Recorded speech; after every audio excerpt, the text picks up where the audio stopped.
почитувани тоа што Артан Груби се восхитува на Александар Вучич и на Република Србија, не му дава за право да менува факти, да манипулира и да лаже.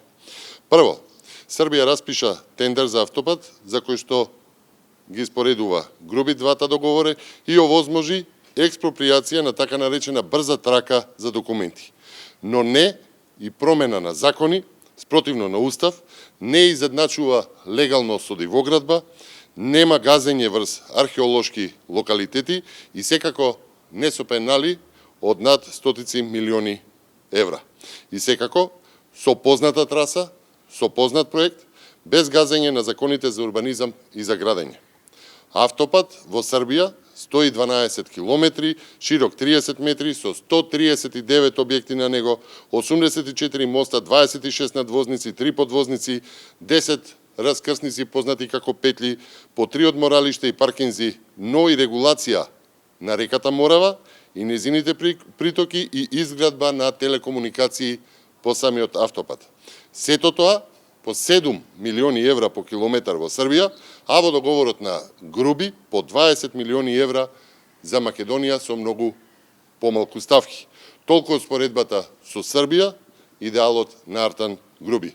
Почитувани Артан Груби признава дека поштетниот договор подпишан од Крим и владата на ДУИ и СДС ќе се плаќаат пенали во вредност од стотици милиони евра.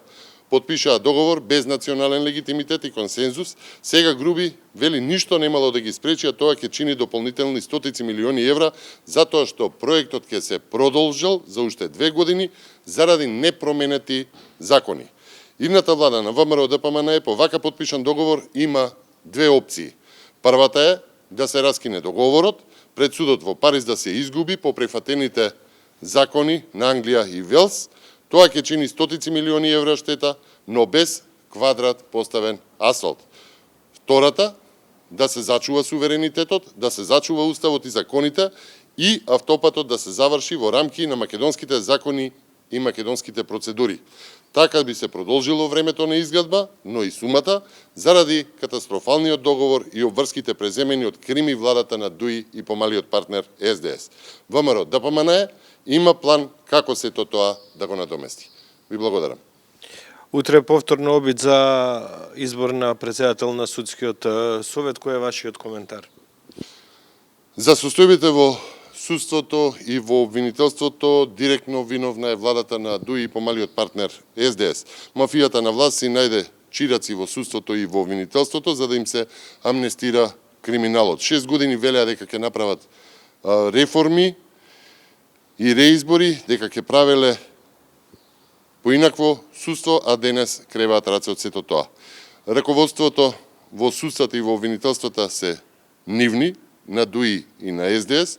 Ова што се случува е вандализам, багабонство и процес кој што не само ја срами Македонија, туку и процес кој што нанесува трајни штети и последици пред нашите меѓународни партнери.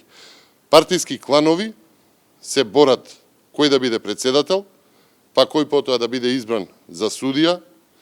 Тоа е едно девалвирање, вандализам и багабонство на отворена сцена пред македонската и меѓународната јавност. Ова дури и на држави со авторитарни, апсолутистички режими не име пракси. Затоа велиме што побрзо избори за вакви сцени да не гледаме се повеќе и повеќе. Ви благодарам.